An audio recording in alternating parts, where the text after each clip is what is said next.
Hello, we're reviewing April 22nd. I'm just going to go right into it. When the promo comes up, there's a note about it. When a match comes up, I'll read a note about it and then discuss it.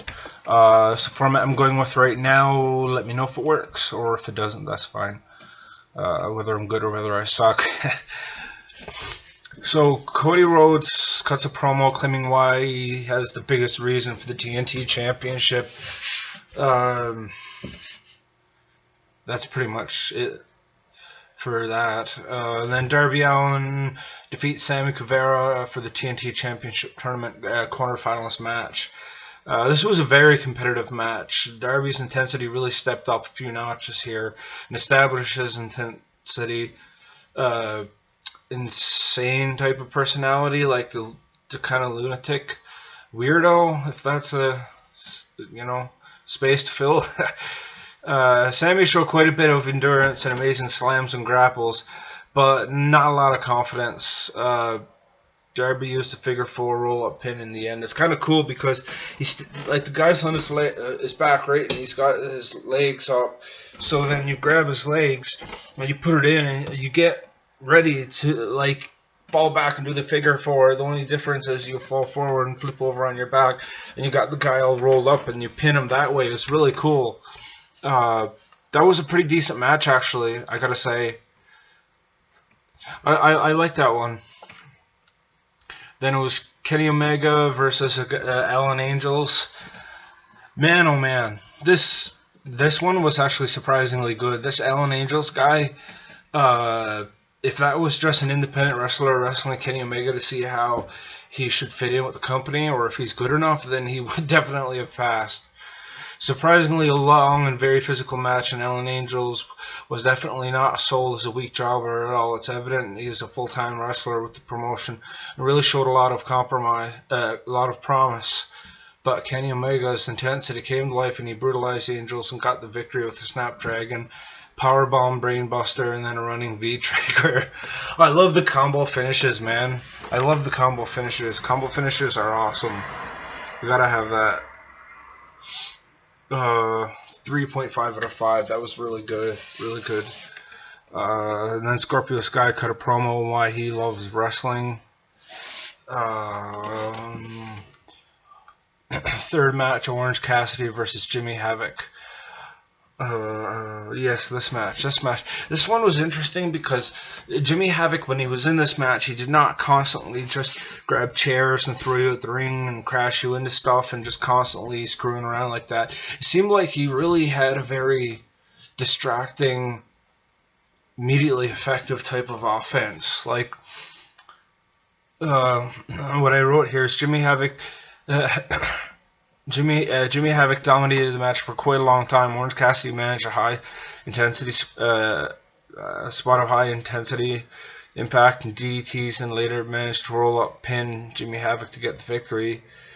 It did seem to me that like Jimmy Havoc has the ability to wrestle more technically and in a very off-putting but effective way. You know, it's very like I thought it's good. You know, it's just. He's not with the company now anymore, but anyway, I thought Jimmy Havoc was the better in that match, but of course Orange Cassidy just kind of sprang out of nowhere to grab the victory. And then there was Wardlow versus Lee Johnson. This match was fun. This was a fun match just because of how much air Lee Johnson got when he was being tossed back and forth across the ring. Fuck. Wardlow defeats Lee Johnson. Wardlow showing in this match proves why he's the most powerful wrestler on the entire roster. Lee Johnson never stood a chance and entertained the fans mostly by the air he managed when being tossed across the back and forth across the ring. Wardlow picked up the victory. That's 2 out of 5 to me. I mean, it's fun to watch, which is why it gets 2, but there's no, real skill being utilized by either wrestler. Brodie Lee cuts a promo welcoming somebody into the Dark Order. We didn't know who it was at that point. And now Brodie Lee defeats Justin Allin for number 5 match of April 22nd. Brodie Lee unleashed a vicious power-based attack that tossed Justin Law across the ring and slammed him hard multiple times. Huge big boots and a hard discus lariats helped Lee win the match. Justin took massive slams and tosses. It was so wicked.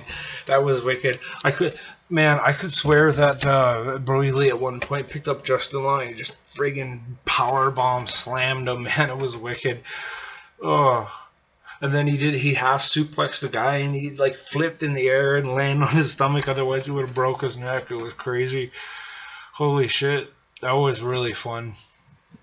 Justin Law was just destroyed. Best Friends cut a promo challenging Kip Sabian and Jimmy Havoc. I guess they were trying to create some kind of beef with them. People are not really feeling it. Bubbly Bunch segment. Whatever. Then Dustin Rhodes defeats Kip Sabian. This was a long match. Like, in this match, it was long, and Dustin constantly sold the toughness of Kip Sabian. And, I mean, Dustin managed to pull off some of his signature moves here and there. But he spends so much time on his hands and knees and so much time lying down in the match when he's getting attacked and stuff. Like, Kip Sabian kept the offense going. The momentum of the match was completely held up by Kip Sabian. He was the one who kept the match feeling like there was any energy to it. Because Dustin Rhodes was just kind of lying there, like, enduring it. But even the win, Kip Sabian gets distracted when Brandi Rhodes spears Penelope Ford and pushes her out the ring. And then Kip Sabian's like all distracted from that, right? And then Dustin Rhodes comes from behind him and then bounces off the ropes and then Canadian destroyers him and pins him and wins. I mean, I was happy that Dustin Rhodes won, but I don't know. I just didn't think it was all that great of a match. I give it a 2.5 out of 5. Yeah, really though. I love Dustin a lot, but he doesn't have it anymore. No. If he needed to win that TNT title first before anybody realized that he was a bit too old for it, because then he could have dropped it like almost right away. But at least then be able to say he had a title, right? But no, of course he won't do that because he's too much of a pussy to ask for anything. Well, anyway, this was April 22nd. The show overall got a 2.5 out of 5 from me. There was 3 really good matches in this episode. But there was a number of matches that were not very good. They were definitely subpar. And all the promos, too, because when I put the overall score for the entire episode, I am not only critiquing an individual match this time I'm critiquing the whole show. So the promos and everything have to be added into it and influences the overall impression the show has on you. And the segments are just too personal, man. Like, they're so heartfelt and corny and almost feel like documentary type interviews. Like, they need to ease back on that stuff a little bit and try to present it more like a sports feel, which is not the case in my opinion at all. But anyway, this was a decent match, I guess. It was fun. It was definitely fun. If you're looking for a really good, excellent episode with a lot of really good matches, this is not the one for you. But if you don't care about watching an entire episode for you to consider it good, then you'll like this one, because Darby Allin versus Sammy Guevara, Kenny Omega versus Allan Angels. Yeah, I know, it is good. You wouldn't think it. Who the frig is Allan Angels, right? No, it's still a good match. And Orange Cassidy versus Jimmy Havoc. That was a good one, too. Those were 3 really good matches. But Wardlow, Brodie Lee, just basically quick squash, and Dustin Rhodes, of course, crawl himself around the ring until he could eventually, like, stand up and grab a guy and pin him, throw him down somehow and pin him. But yeah, no, that's how it is in the TNT Championship Tournament at this point. We have Darby Allin on to the second round. We have Dustin Rhodes on to the second round. We have Cody Rhodes on to the second round. And we have Colt Cabana.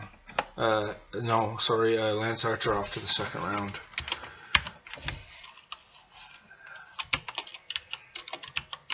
Alrighty. Julio's. This is April 22nd.